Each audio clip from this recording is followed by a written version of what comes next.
What's up, y'all? You know what time it is? It's about to be that time.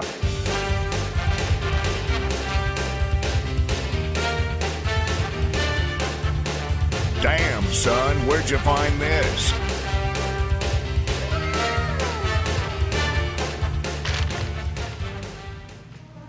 I don't know what I expected. Savage. And we're back. One Piece 1101 is out. 1101. You know what Oda's birthday is? 11. January 1st. He's got daughters, and this is a love letter to those daughters, I believe, and to every young girl that reads One Piece as well, because the double page spread at the end of the chapter and the splash panel of Bonnie clocking Alpha is giving young girls everywhere a new icon to idolize. And imagine if they do actually join the crew.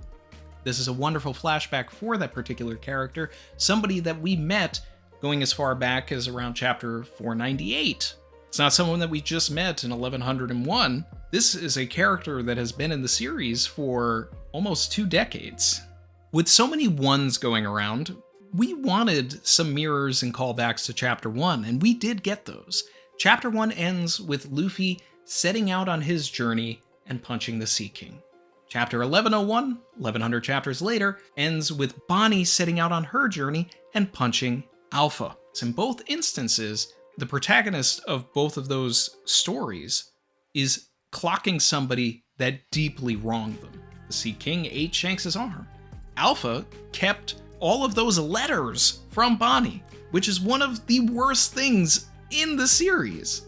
I mean, there are characters that have done some pretty despicable things, but that, I don't know, that just really hit me. That character is trash, forever trash. Bottom 5. Connie, on the other hand, Queen Dowager Connie is an MVP. We knew that she was going to be the way that Bonnie was going to get out. Bonnie would transform into Connie and basically use that disguise to start her pirating career. That worked out. I love the way that Oda executed it. The only thing that I wish we got is the scene where Connie is telling us that she overheard someone saying in a bar that Bonnie is cured and talking about everything, all of the Cypher Pole related matters. I would have loved to have seen that scene. Maybe it was too much, maybe Oda wanted to get to it and there just wasn't enough time, but that scene in a bar, it could have been half of a page. We see a couple of people talking, they're laughing at the fact that they have to do this job, the girl is already cured, maybe something despicable being said, someone hears that, relays it to Connie, maybe it's Connie that overhears it. That says a lot more than Connie just telling it to us right here. But flashback's been going on long enough, we have to move on. And how much more of this flashback are we going to get? Are we going to see the archipelago? Are we going to see Kuma watching Bonnie from afar on her journey, but not able to interact? Where else can we go with this flashback? Did Kuma go to Logtown? What else does Oda want to tell us? I'm here for it. I'm ready for it. But this whole business with Luffy being watched by the lurking legend Kuma while he's practicing Gum Gum Axe. Is that setting up for a Gum Gum Bajran axe? A Gum Gum Dawn axe? There were a couple of people in the stream that were bringing up that idea, even Ramon, and I love it. You have Saturn, this character that treats everybody like insects, and he is a spider. If the incident isn't a giant Ursa shock, but is actually a gigantic foot coming down on the island and squashing this bug, I wasn't into the idea of Luffy beating Saturn, but now I kind of am. And considering that Bonnie knows that Nika is a rubbery man, I can only assume that Kuma had his own suspicions watching Luffy from afar. And that brings me to today's topic, which is Sins of the Father. Something we talked about extensively during Wano, but now with this new dragon scene in the flashback, I think we can look at all of this with a new lens. So before we get into that, don't forget to like, comment, subscribe if you are feeling the vibe.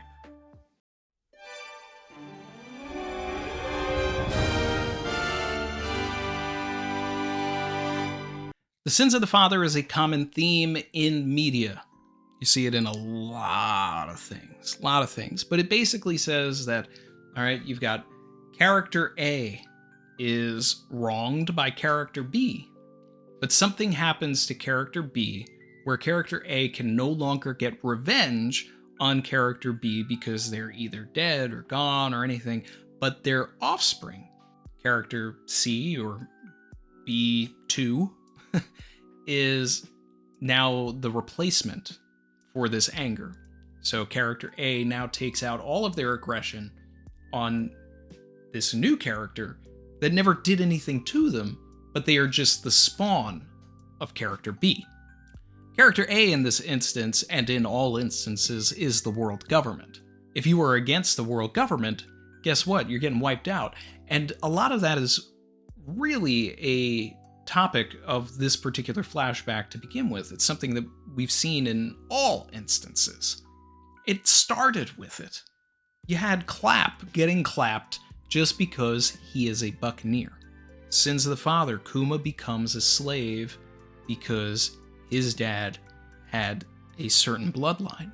Clap got clapped because his dad had a certain bloodline, and so on and so forth. This leads Kuma to become a revolutionary and to further oppose the world government, making him an enemy of the highest order. He doesn't want to have children with Ginny because he doesn't want the same thing that happened to him and happened to his father to happen to them. But you know what happens? Sins of the father happens anyway because of Ginny.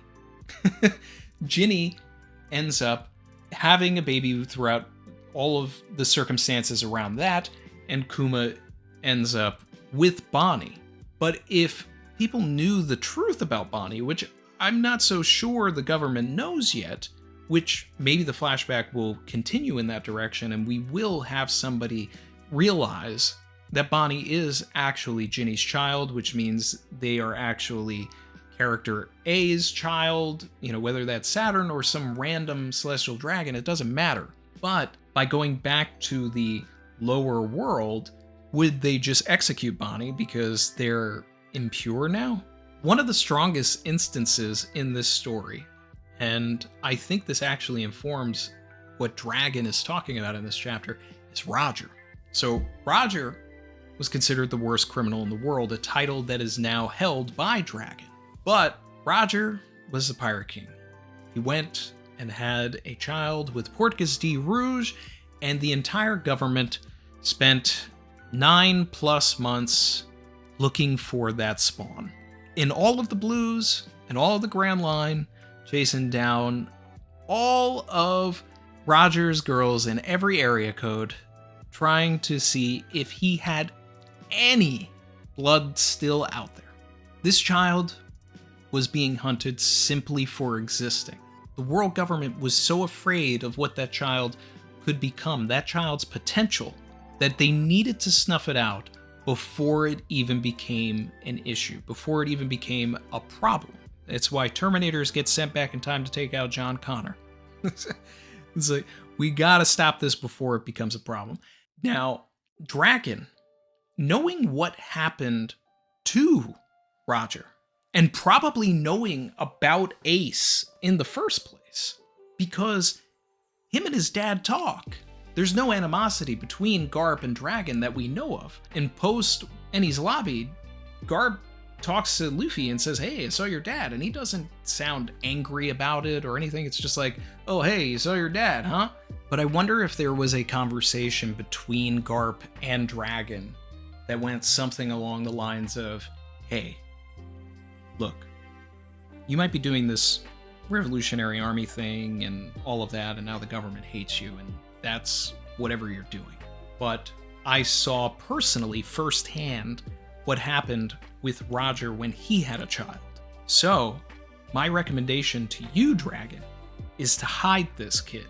Not only hide him, but never interact with him. You don't exist. They need to be able to not connect you to this child at all, which creates a plot hole because people in the village know that it's Garp's grandson anyway.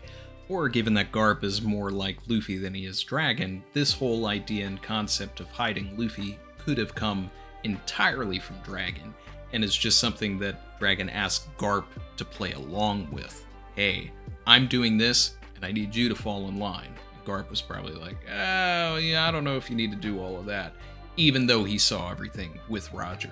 I mean, it really could go either way, because Garp, when he revealed that Dragon was Luffy's dad, he was just like, oh wait, was I supposed to do that? But by Dragon separating himself from Luffy, he thinks that he is protecting Luffy.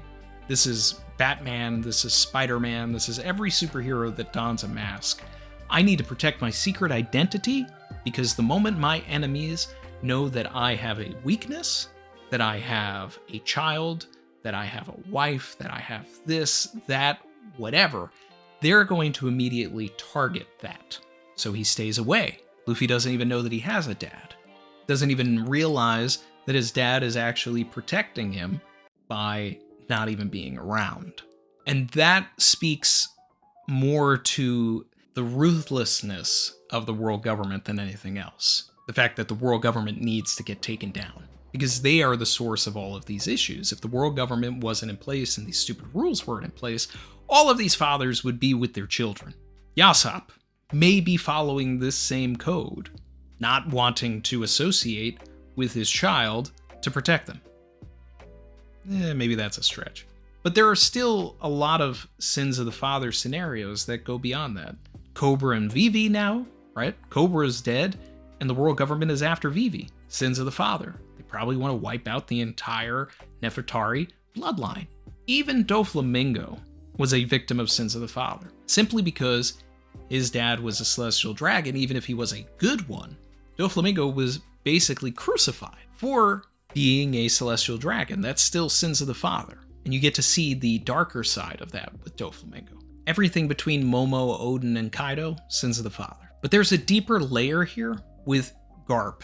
Because imagine that Garp wanted Ace and Luffy to become Marines simply because he knew that that would be the only way that he could protect them. That he knew that the world government wouldn't try to kill them based on their blood or their bloodline if they fell in line. If they became a part of the system, a part of the machine, this oppressive regime. That's the way that Garp was able to protect them. That's why he was so mad and angry about them not choosing that life, because he knew once they made their decision, he couldn't protect them. Dragon had an opposite reaction to this. If you want to be a pirate, so be it. What made him interfere at Logtown when he never interfered prior? This is something that I'd really like to know, and I hope that the flashback goes there. Because as far as I'm concerned, Bonnie is setting sail before Luffy at this point.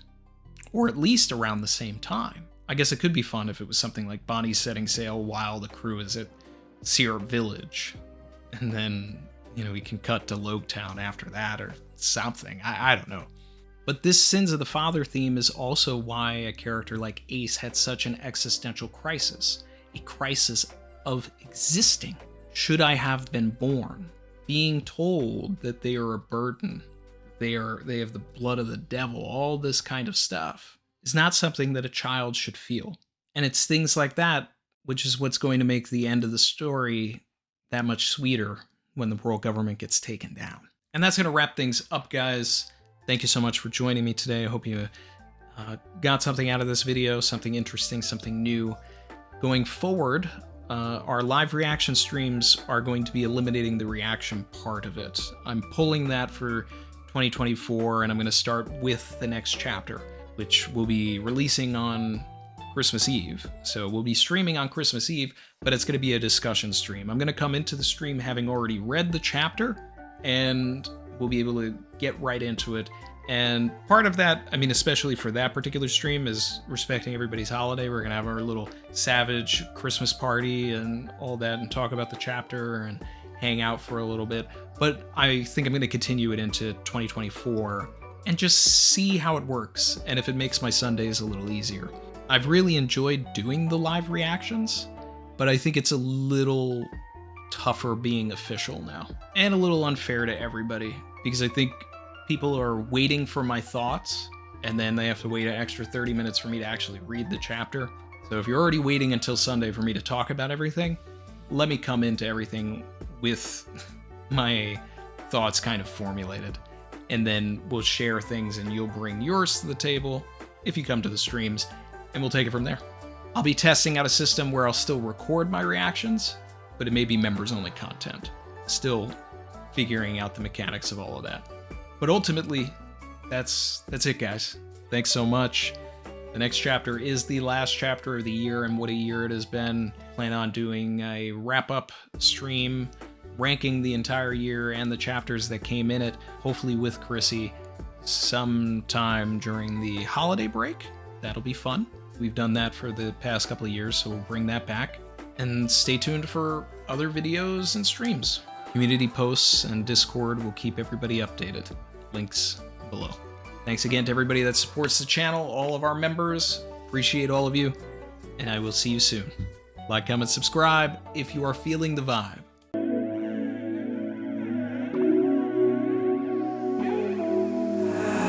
I've been swimming deep, deep. Savage.